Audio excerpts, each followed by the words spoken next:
बताना चाहता हूँ। मैं आज जब कल पूना पहुँचा तो मेरे दो स्टूडेंट हैं महाराष्ट्र कैडर में। एक वरुण, उसका भी इन्हीं के बैच में सिलेक्शन हुआ। तो उसने मुझसे कहा सर आपने मुझे नहीं बुलाया। एक आईएएस है, उन्होंने कहा कि सर ये तो बेईमानी है सर। और दोनों लोग आए हैं पर यहाँ नहीं आए, भाई ऑफिसर हैं तो प्रोटोकॉल नहीं आ सकते। तो बोले आपने सैफिन को ही क्यों बुलाया? बुलाने के लिए तो खैर पूरी दुनिया पड़ी होती है, लेकिन इस आदमी की बड़ी विशेषताएं हैं। पहली, 22 साल, इस उम्र में अगर ये आदमी को ये समझ में आता है कि मुझे क्या करना है, ब्लेसिंग। दूसरी विशेषता, अकबर है ये। अभी मैंने बाहर नेपोलियन कह दिया था, फिर मैंने अमेंड किया अपने आप को कि नहीं नहीं अकबर है। हमेशा जीता। नेपोलियन तो बाद में हारा, नाम उसने भी बहुत कमाया। तो मैंने इनको अभी सुबह कहा कि तुम नेपोलियन हो, फिर मैंने कहा नहीं नहीं अकबर। आप इस आदमी के सोच देखिए, सोच। मैं तो इतना भी नहीं बोलना चाहता था, मैं चाहता था यही आपसे बोले। दूसरी बात, मेंस के समय इस आदमी का पैर टूट गया। जज्बा देखो यार। मेरा ऐसा नहीं कि मैं कोई आईएएस बन गया तो मैं उसका ना जाओ, पर इस आदमी से मेरा एक विशेष कुछ है। लोग ऐसा नहीं, सिर्फ इन्हीं से, ऐसे मेरे कुछ स्टूडेंट हैं जिनसे मेरा एक बड़ा विशेष लगाव है। उसके पीछे ये नहीं कि आईएएस बन गए, मैं इनसे कल बोलूंगा मेरा काम कर दो, मैं कभी नहीं बोलूंगा, मालिक ना करे मुझे कभी इनसे कहना पड़े। लेकिन लगाव है इसलिए कि इस आदमी ने बहुत लोगों को आशा दी, आशा कि भैया हम भी कर सकते हैं।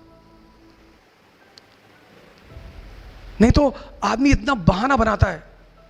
मेरे दोस्त हैं, उनके भाई हैं, चपरासी हैं बैंक में। उन्होंने पढ़ाई छोड़ दी थी 10th के बाद।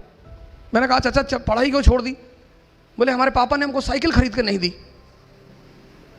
इंसान की सबसे बड़ी कमजोरी बहाने बनाना। सैफिन में और मेरे में एक चीज कॉमन है, वो मैं आपसे शेयर करूंगा। मेरी मां लॉयर हैं, एडवोकेट। मेरे फादर पोस्ट ऑफिस में थे। हम बड़ी लोअर मिडिल क्लास से थे। तो मेरे पिताजी ने मेरी माता जी को पढ़ाया। हमारे पास 10 बीघे ज़मीन थी उस वक्त। तो 5-6 बीघे ज़मीन तो माता जी को पढ़ाने में बिक गई, 5 बची। तो जब मैं बड़ा हुआ, बाहर निकला, बाहर पढ़ने के लिए मैं दिल्ली आया। फिर और पोस्ट की ज़रूरत पड़ी। मेरी बहन वो भी आई दिल्ली पढ़ने के लिए। तो पैसे तो थे नहीं घर में। तो ये हुआ कि भाई अब क्या करें? माता जी ने कहा कि ज़मीन बेच दो। तो मेरे पापा ने कहा यार 5 बीघे और बच्चे हैं, इसको भी बेच दोगी तो खाएंगे कैसे? अबे उन्होंने कहा बेच दो यार लड़का हमारा अरबों डॉलर का, बेच दो। तो कुछ भगवान की वो थी कि मैं सुन रहा था उन दोनों आदमी की बातें। बेच दिया साहब ज़मीन। हम तो चले आए, पढ़ते रहे। तो जब मेरा आईएएस के लास्ट अटेम्प्ट में मेंस नहीं हुआ तो मेरी स्थिति एकदम, मतलब मैं उसे बयां ही नहीं कर सकता, उस पर मैं जाना ही नहीं चाहूँगा। 7 महीने बड़ी अजीब सी स्थिति में रहे, क्योंकि हम जो मिडिल क्लास के लोग हैं ना, उनके लिए ये सब तैयारी नहीं है। हमें नौकरी नहीं चाहिए, हमें जगह बनानी है। और सर अगर आपको लगता है कि ज़िंदगी में लड़ाई नहीं करनी पड़ेगी तो आप गलतफहमी में जी रहे हैं सर। लड़ना है सर, ज़िंदगी का मतलब लड़ना। अब आप डिसाइड करो कि कहां। चपरासी बन गए सरकारी एसबीआई में, कितनी सैलरी? 25,000। आप सोच के देखो, अगर आप में से बहुत सारे लोग होंगे जिनका महीने का खर्चा 15,000 रुपया होगा, आपका अपना।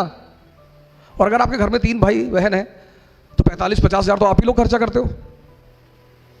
आप सोच को देखो, अगर आपको 25,000 सैलरी मिली तो आपका घर कैसे चलेगा? वो लड़ाई नहीं है। आप कहते हो भाई साहब पढ़ाई करने में बड़ा लड़ाई करना पड़ता है। सर जिंदगी का मतलब लड़ाई है सर, लेकिन कैसे? हंस हंस के। आपने किसी को चाटा मारा, हंस रहे कि भाई साहब मजा आ रहा है, एक मार दो भाई साहब। गुस्से में नहीं मारना है। जिंदगी मतलब लड़ाई, और लड़ाई मतलब हंस हंस के लड़ना, तभी जीतोगे। फिर मैं वापस आया। फिर मेरे एक दोस्त हैं, वो कोचिंग चलाते थे इलाहाबाद में। तो उन्होंने मुझे बुलाया, बोले अवध भाई हमारे एक पुराने टीचर हैं, वो भाग गए हैं, आप जरा आगे पढ़ा दो। तो मेरी एक्सीडेंटल एंट्री हो गई इसमें। तो पढ़ाने लगा, तो पहले दिन मैं गया पढ़ाने, तो करीब 50-50 लड़के थे, तो उसमें आधे से ज़्यादा चले गए। मैंने कहा ये क्या हो गया यार। मेरा दोस्त भी बड़ा नाराज हुआ कि क्या पढ़ा दिए यार, सब लड़के भाग गए। फिर मेरे एक सीनियर थे, मैंने कहा यार पढ़ाया तो मैंने बहुत, बोले यही गड़बड़ कर गए, ज़्यादा नहीं पढ़ाना, थोड़ा थोड़ा पढ़ाओ। ये पढ़े लिखे लोग हैं बड़े, इनको बता दो करना क्या है, इनको स्पून फीडिंग मत करो। फिर मैं पढ़ाने लगा, पढ़ाते पढ़ाते एक नया लाइफ मिली। मेरा पहला स्टूडेंट जो आईएएस हुआ वो राजू शुक्ला, अभी झांसी में है। उसके बाद मुझे वो बड़ा अजीब सा लड़का था। मैंने उससे पूछा कि यार अकबर के बारे में कुछ जानते हो? कहा सर अकबर औरंगजेब ये सब भाई भाई थे। तो मैंने कहा यार इससे काम, अभी झांसी में है, मैं अगली बार लेकर आऊंगा, भगवान ने चाहा तो, मालिक ने चाहा मैं उसे लेकर आऊँ, मैं उससे भी मिलाऊंगा कि देखो ऐसे लोग। दिशा, पहली चीज मैंने आपको बताया समझना। दूसरी चीज जो मैं आपको बता रहा हूं, जिंदगी में जो सबसे इंपॉर्टेंट चीज है वो है डायरेक्शन। जीत कोई भी सकता है। दुर्योधन की तरफ से महाभारत के युद्ध में कौन खड़ा है? द्रोणाचार्य, प्रोफेसर। स्टूडेंट भी हार गया और टीचर भी हार गया और दोनों मारे गए। लेकिन अर्जुन की तरफ से खड़ा हुआ है कृष्ण, वो कोच है। इस फर्क को समझिएगा। कोच का काम है दिशा देना। दुनिया के जितने धर्म हैं, इस्लाम, हिंदुइज्म, जिसने, सबने गुरु को बड़ा सम्मान दिया है, बहुत। मैं कश्मीर जाता हूं तो मुस्लिम डोमिनेटेड एरिया है, लेकिन इतना वो सब सम्मान वहां पे करते हैं लोग। कहते हैं सर बड़ी इज्जत दी गई है गुरु को, इसीलिए वो दिशा दिखाता है। दिशा पहली चीज आपको समझ डेवलप करनी है। दूसरी चीज, किसी भी फील्ड में जा रहे हैं ना, उसका डायरेक्शन पता करिए। मैं हम साफिन की बात कर रहे हैं। फिर इस फील्ड में मालिक ने शायद सर पे हाथ रख दिया और कायदे की कहानी चल पड़ी। फिर मैंने कई सारी कोचिंग पढ़ा है। मैं बाद में वाजीराम में आ गया। वाजीराम में 20-20 हज़ार लड़के, और हमारा बॉस बड़ा अच्छा है। वो हमें लिफाफे में पैसा नहीं देता, बोरे में देता है। कहता बोरा ले आओ और भर लो।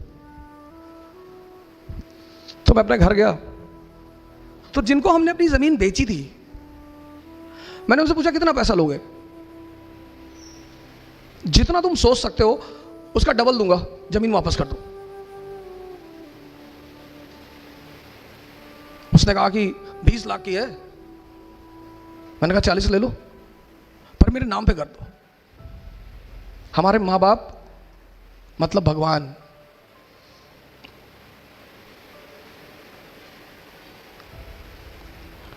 भगवान। सैफिन आए, अम्मी इनकी नहीं आई किसी कारण से, मैंने बुलवाया ज़बरदस्ती, क्योंकि जब मैं पहली बार इनकी वीडियो देखा तो मुझे लगा यार मेरी माँ है ये। ऐसे उन्होंने भी स्ट्रगल किया,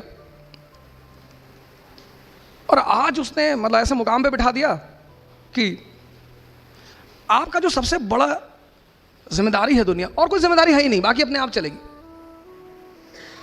वह जिम्मेदारी ये है कि आपके माँ बाप आप पर फख्र करें।